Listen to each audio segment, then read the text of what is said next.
السلام عليكم، مرحبا بكم مره اخرى في قناتكم اسرار الجمال. مرحبا بكم في فيديو جديد. كنتمنى هذا الفيديو يلقاكم في احسن الاحوال يا ربي.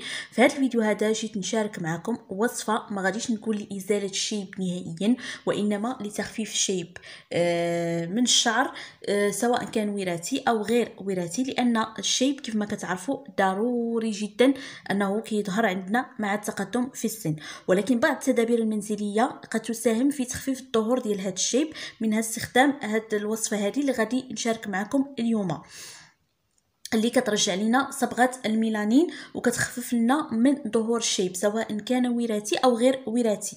الزوين في الوصفه ديالنا اليوم هو انها ماشي كتخفف لنا من الشيب فقط او لا كترجع لنا صبغه الميلانين، وانما كتعقم لنا حتى فروه الراس وكتنظف لنا الفروه الراس من الطفيليات اللي كيكونوا فيها، وكتقوي الشعر وكتدير كتساعد على نمو الشعر.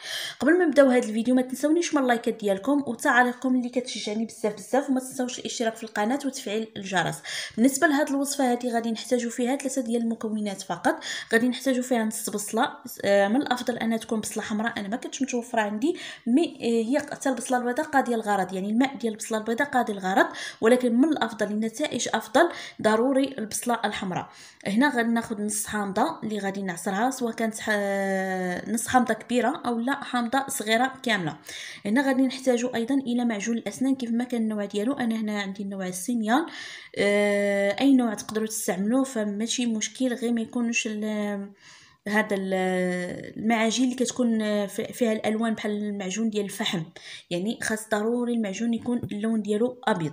صافي هادو هما 3 المكونات. كما كتعرفوا ان البصل كيحتوي على العديد من المركبات اللي كتخفف من ظهور الشيب، منها مضاد الاكسده الكاتالاز، وكيساعد هذا المركب على تقليل بيروكسيد الهيدروجين في جذور الشعر مما يساهم في التقليل من ظهور الشيب. هنا غادي ناخذ داك نص البصله ديالي، انا هنايا البصله عندي النص ديالها كبير بزاف، غادي ناخذ غير 4 فقط. غادي نحكوه بالحكاكه الرقيقه جيدا حتى كنحصلوا على الماء ديال البصل. الماء ديال البصل كيساعد ايضا على تدفق الدم في البصيلات ديال الشعر، البويصلات اللي كيكونوا عندنا في الشعر، مما يساعد على زياده صبغه الميلانين. والشيب كما كتعرفوا انه كيكون ناتج، ما كنهضرش على الشيب الوراثي، الشيب الوراثي بوحدو، الشيب الغير وراثي كيكون ناتج على نقص الفيتامين بي وسي، وكيكون نقص ايضا في تدفق الدم في البصيلات ديال الشعر، ما كيوصلناش الدم تما. مي هاد الوصفه هذه كتساعد ان الدم يوصلنا للبصيلات ديال الشعر باش كتغذي الشعره وكتزيد تدفق ديال صبغه الميلانين. هنا منين حكيت هذاك النصف البصله، عفوا انا ربع البصله كما قلت لكم، عندي النصف كبير بزاف، يعني انا خديت غير ربع فقط. صافي كنعصرو مزيان بالصفايه بهذه الطريقه هذه حتى كنحصلوا على الماء فقط، يعني داك الماء ديال البصله فقط، يعني كنحيدوا داك التخت وكنبقاو نعصروا مزيان بهذه الطريقه هذه حتى كناخذوا داك الماء او الخلاصه ديال البصل. بالنسبه لهاد الوصفه هذه راه جد مجربه، انها كتخفف من ظهور الشيب، كتزيد تدفق ديال صبغه الميلانين في الشعر، كتقوي الشعره، كتساعد على نمو الشعر، كتساعد على تطويل الشعر والتعقيم ديال فروه الراس. اهم حاجه في هذه الوصفه هذه هي التعقيم ديال فروه الراس، يعني داك الطفيليات اللي كيكونوا عندنا وكيمنعوا لنا النمو ديال الشعر او كيهرسوا لنا الزغبه ديالنا. يعني هذه الوصفه هذه زوينه بزاف، يعني زوينه مجربه 100%. غير جربيها وكوني على يقين بان الشيب ديالك ما غاديش يبقى يظهر لك تدريجيا. غير هي هذه الوصفه هذه كتبغى البنات المداومه، ضروري جدا المداومه، سواء كان شيب وراثي او لا غير وراثي ضروري المداومه. يعني ما غديرهاش المره الاولى ولا الثانيه وغادي تقولي لا صافي راه غادي ما يدرش المفعول ديالها. الشيب كما كنعرفوا يقدر يتحيد كيقدر ما يتحيدش، ولكن مع هاد الوصفات هادو مع المداومه ضروري انك تكون نتيجه زوينه بزاف. والناس جربوها، الناس اللي عندهم الشيب جربوها ولقاو الفعاليه ديال هذه الوصفه هذه. صافي من بعد غادي نضيف عليها نص حامضه كما كتشوفوا، ضروري خاصنا نحيدوا لها داك العظيمات اللي كيكونوا صغيورين في وسط منها. صافي كنبدا نعصر داك نص حامضه كامل بهذه الطريقه هذه حتى كنحصل على الخليط او المزيج ما بين البصل والحامض. الى جانب هاد الوصفات المنزليه اللي كنديروا لعلاج الشعر، ضروري جدا ومؤكد كما كنقول لكم في جميع الفيديوهات ديالي ان باش نحصلوا على نتائج افضل ضروري من التغذيه المتوازيه. كنوازنوا ما بين اللحوم، ما بين الفيتامينات وما بين الخضر. ضروري خاصنا اننا نحصلوا على الفيتامينات من الخضر واللحوم، البروتينات من اللحوم عفوا، لان ضروري خاصنا من البروتين والفيتامينات.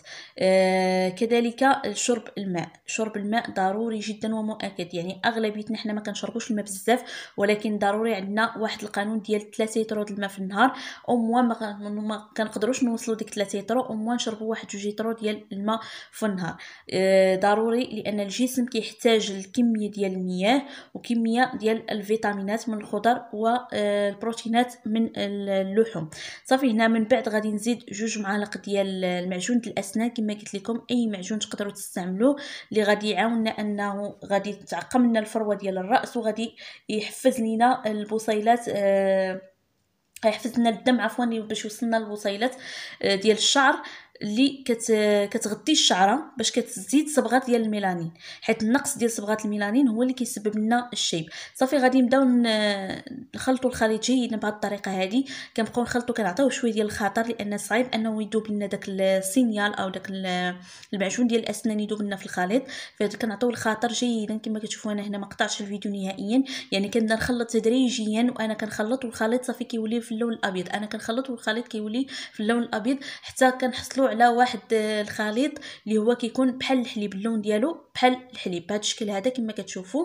صافي ومن بعد كنبداو نطبقوا على الراس ديالنا. غادي نوريكم الطريقه كيفاش غادي تطبقوا على الراس ديالنا بالطريقه الصحيحه. بالنسبه لهاد الوصفه البنات كنستعملوها مده 30 دقيقه، يعني كنديروها في الراس ديالنا مده 30 دقيقه، وكنغسلوا عادي بالشامبوان ديالنا. هاد الوصفه كنستعملوها 3 المرات في الاسبوع باش كنعطيو نتيجه افضل ولنتائج اكثريه عفوا لنتائج افضل.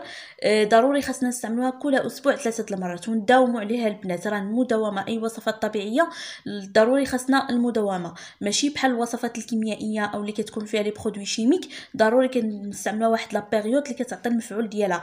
مي الوصفات الطبيعيه ضروري كتبغي تاخذ واحد شويه ديال الوقت، يعني ماشي اي وصفه غادي نستعملوها صافي غتعطينا ليفي نستعملوها اليوم غتعطينا ليفي ديالها غدا. ضروري اننا كنعطيوهم شويه ديال الوقت، سواء كانت وصفات الشعر او الوصفات ديال الوجه او الوصفات ديال الجسم. اي وصفه كنعطيها لكم هنايا في هذه القناه ديالي الا وهي ناجحه 100% ومجربينها الناس، لقاو الفعاليه ديالها او لقاو ليفي ديالها. عاد كنجيب نحطها لكم هذه الوصفه، ما كنجيش نحط اي وصفه كنمشي نجيبها او انا كنقلها ونجيبها ونحطها. فهاد الوصفه هذه بزاف ديال الناس لقاو الفعاليه ديالها ولقاو لي في ديالها. ومازال غنشارك معكم وصفات خاصين بالشعر ووصفات خاصين بالتبييض الوجه وبزاف ديال الحوايج. غير تابعوني في القناه وما تنساوش تضغطوا على زر لايك وتبارطاجيو الفيديو مع الاهل والاصحاب وتفعلوا الجرس باش اي وصفه حطيتها لكم تكونوا من الاوائل الناس اللي كيشوفوها. هنايا غادي ناخذ طرف ديال القطن بهذه الطريقه هذه. من بعد ما حصلت داك الخليط انا ناخذ طرف ديال القطن بهذا الشكل هذا او لا بونسمون اللي كتكون معقمه بيان ستيريليزي. صافي غادي نبدا نمسح نغطسها في الخليط ديالي وغادي نبدا نمسح الفروه ديال الراس او الجذور ديال الراس كما كتشوفوا هنايا في الصوره.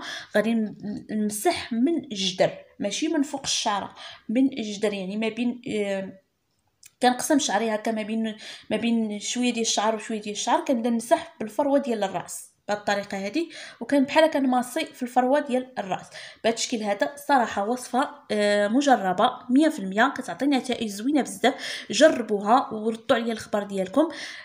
ما تنساونيش من اللايكات ديالكم البنات، وما تنساوش تبارطاجيو الفيديو مع الاهل والاصحاب وتشتركوا في القناه. الناس الجداد اللي انضموا لينا جداد يشتركوا في القناه ويفعلوا الجرس باش يوصلهم اي جديد للقناه. وراني كنبارطاجي اي وصفه ناجحه 100%، وغادي نشارك معكم ان شاء الله برودويات اللي هما فايت لي جربتهم وناجحين 100%. ومرحبا بالتساؤلات ديالكم، اي تساؤل مرحبا بكم. كما قلت لكم هذه الوصفه هذه استعملوها 3 المرات في الاسبوع، كتخليوها 30 دقيقه وكتغسلوا بالشامبوان ديالكم عادي جدا. الى اللقاء ان شاء الله في فيديو اخر. دمتم في رعايه الله.